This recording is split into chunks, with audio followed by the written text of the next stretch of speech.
Benedict, ilang pulis na lang ang naka-deploy dyan sa labas ng Senado ngayong araw? Magandang tanghali, Ella. Ayon sa National Capital Region Police Office, nasa 3,000 mga pulis na lang yung nakadeploy ngayong araw dito sa labas ng Senado. Ibinaba na ng NCRPO ang bilang ng mga pulis na nakabantay sa labas ng Senado dahil sa hindi na rin anila masyado ang inaasahang kilos protesta na gaganapin ngayong araw.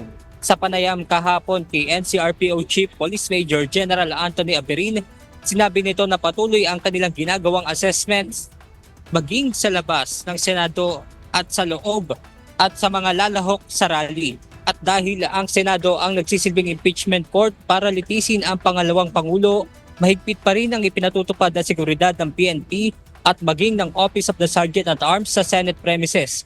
Lahat ng mga sasakyang papasok sa Senado ay kinakailangang dumaan sa masusing inspeksyon at nararapat na may ipresentang QR code ang bawat sakay nito. Kanina ay may namataan din tayo ng mga tauhan ng Vice President Security and Protection Group na papasok sa loob ng Senado. Ngunit tikom naman ang kanilang bibig nang tanungin kung ano ang layon ng kanilang pagpunta sa Senado ngayong araw.